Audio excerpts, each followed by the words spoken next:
Hello दोस्तों, आज की कहानी अगर अच्छी लगे तो प्लीज मेरी वीडियो को लाइक और चैनल को सब्सक्राइब करें। पूनम, खाने में नमक थोड़ा कम डाला कर।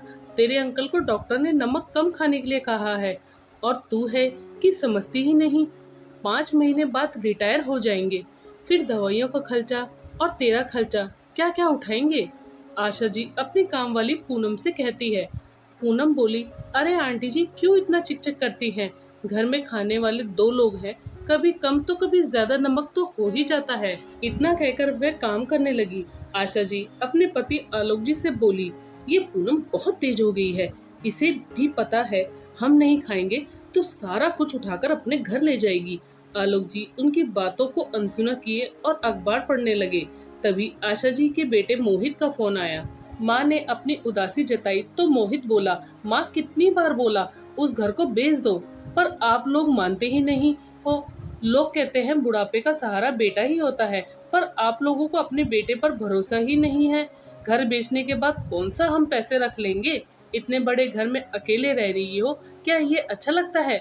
आशा जी बोली, बेटा ऐसी कोई बात नहीं है, पर तुम्हारे पिताजी अगर तुम्हारी बात नहीं मान रहे तो तुम कौन सा हमारी बात मान रहे हो? अपनी सुख सुविधा के लिए तुम हमें छोड़कर चले गए, क्या तुम्हें माँ की याद नहीं आती? तभी उधर से मोहित की पत्नी अंकिता की आवाज आई, माँ से प्यार भरा वार्तालाप खत्म हो गया हो तो फिल्म देखने चले। मोहित माँ से बोला, माँ अभी मैं बाहर जा रहा हूँ, अगर अपना निर्णय बदलना हो तो मुझे बताइएगा। इतना कहकर उसने फोन रख दिया। आशा जी अपने पति आलोक जी के साथ अकेली इस घर में रहती थी।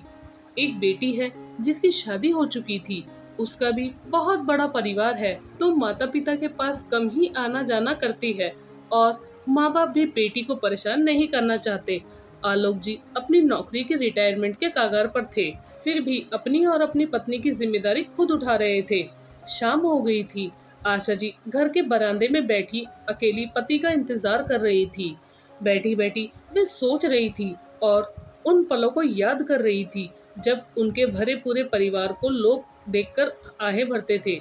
मोहित अपने ससुराल के पास रहना चाहता था, जिसके कारण वह माँ बाप को छोड़कर दूसरे शहर में जाकर बस गया।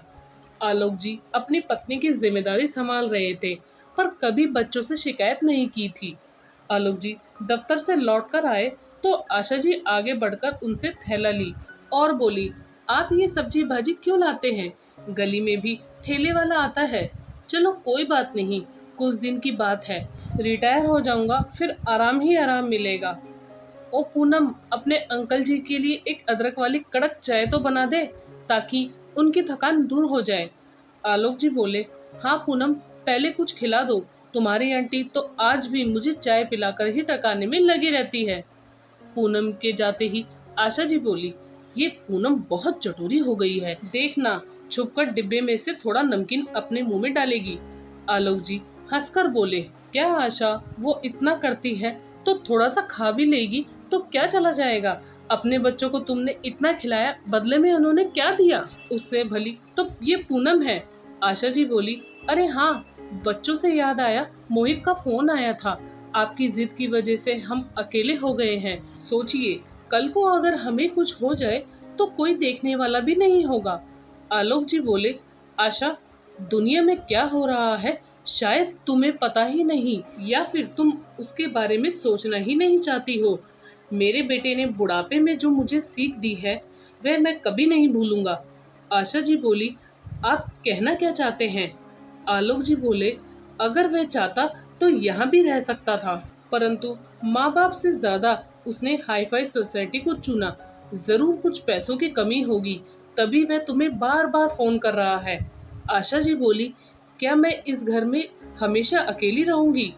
आलोक जी बोले, बच्चों का तो मैं कह नहीं सकता, पर 4-5 महीने बाद मैं रिटायर हो जाऊंगा, फिर देखना पूरे दिन घर में तुम्हारे साथ रहूंगा और तुम्हें परेशान करूंगा। आशा जी बोली, आप मुझे बहला रहे हैं। थोड़ी देर बाद पूनम चाय लेकर आए और वहीं उनके पास नीचे बैठ गई। वह अपनी प्लेट में चाय डालकर पीने लगी और बोली, आंटी जी, इस उम्र में भी अंकल आपका कितना ख्याल रखते हैं, मेरा आदमी तो मेरा बिल्कुल ख्याल नहीं रखता। आशा जी बोली, जिस दिन उसे एहसास हो जाएगा कि तुम्हारे अलावा दुनिया में कोई उसका नहीं, तो वह तुम्हें भी पूछेगा। देखते देखते महीने बीत गए। इतने दिन तक बेटे बहू झांकने भी नहीं आए। जब उन्हें पता चला कि कल बाबूजी की विदाई समारोह है, तो बेटे बहू दोनों पोतों को लेकर आए। घर में बच्चों की आवाजें गूंज रही थी, जिससे आशा जी बहुत खुश थी। उन्हें देखकर आलोक जी बोले, क्या बात है, आज पूरे परिवार के साथ आए हो? अंकिता बोली, पापा जी, आप तो हमें भूल ही गए हैं। वे तो मम्मी जी बार बार याद करती है और हम चले आते हैं। आप बेटे से नाराज हैं तो बहू और पोते को भी छोड़ दिए।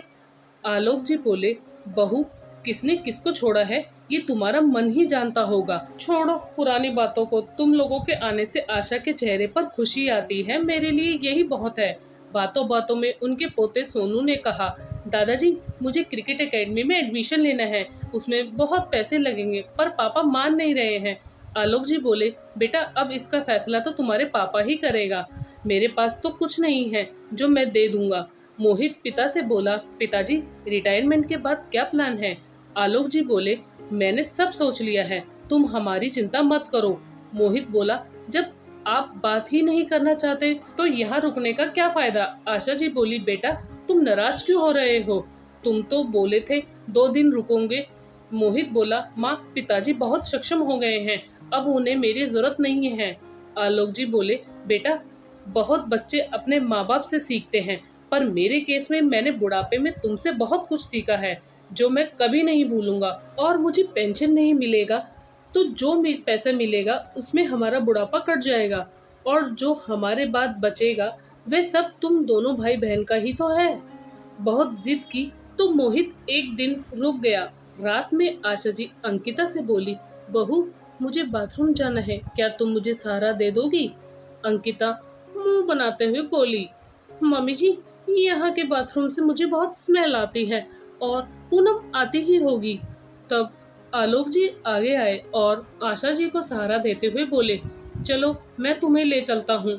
आशा जी की आंखें भर आई और धीरे से बोली, आप बहू की बातों का बुरा मत मानिए, अब उसे आदत नहीं है। आलोक जी बोले, मैंने तुम्हारे हर परिस्थिति में साथ निभाने का वचन दिया है, तो मैं अपनी आदतों को तुम्हारे लिए बदल सकता हूँ। अगले दिन मोहित ने फिर रिटायरमेंट के पैसों की बात छेड़ी, तो आलोक जी बोले, बेटा तुम्हें और तुम्हारी बहन का जितना करना था हमने कर दिया, अब जो भी पैसे हमारे बाद बचेंगे उन्हें 4 हिस्सों में बांट दिया जाएगा। बहू झट से बोली, पर आपके तो 2 ही पोते हैं। आलोक जी बोले, 2 पोते हैं तो 2 नाती नातनी भी तो हैं, ऊपर से हम दोनों वृद्ध लोगों की दवाइयों का खर्चा, अब तो कोई कमाई का जरिया भी नहीं है, जो पैसे हैं उसी से हम अपना बुढ़ापा काट लेंगे। मोहित बोला, पिताजी साफ साफ कहिए, आप हमारी पैसों से मदद नहीं करना चाहते हैं। आशा जी बोली, क्या तुम यहाँ पैसों के लिए आए थे? अपने पिता के रिटायरमेंट पर उनसे मिलने नहीं आए थे? मोहित बोला, मेरे पास ना तो इतना खाली टाइम है और ना फालतू के पैसे जो मैं यहाँ आकर खर्च करूँ। अंकिता बोली, मैं पहले ही आपसे कहती थी कि यहाँ आने का कोई फायदा नहीं होगा, चलो अब चलते हैं, बेकार में हमने अपना एक दिन खराब कर दिया। आशा जी बच्चों को रोकती रही, पर उनकी किसी ने नहीं सुनी और पैसे के लालची बच्चे माँ को रोते बिलखते छोड़कर चले गए।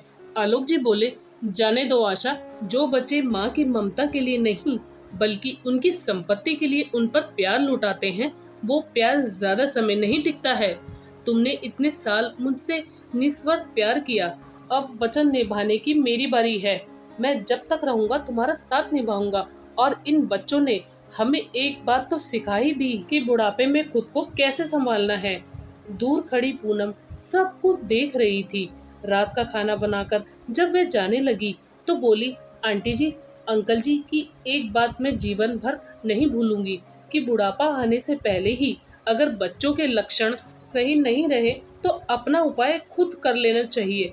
खाना बना दी हूँ, खा लीजिएगा, सुबह वक्त पर आ जाऊंगी। इतना कहकर वह चली गई। बेटी को जब इन सब बातों का पता चला तो वह दुखी हुई, पर अपने पिता के हौसले को देखकर वह बहुत खुश हुई। उसने भी अपने पिता से इस बात को सीखने का वादा किया। वक्त बीत गया, दोनों एक दूसरे का सहारा बने रहे। आलोक जी ने अपने पैसों को अपने बच्चों को न देकर आने वाली पीढ़ियों पर बांट दिया। आगे चलकर पूनम के बच्चे भी बड़े होने लगे। तो उसके पति ने भी उसकी अहमियत समझी। मोहित के बेटे भी बड़े हुए और जैसा व्यवहार उन्होंने देखा था वैसे ही व्यवहार उन्होंने अपने पापा के साथ किया।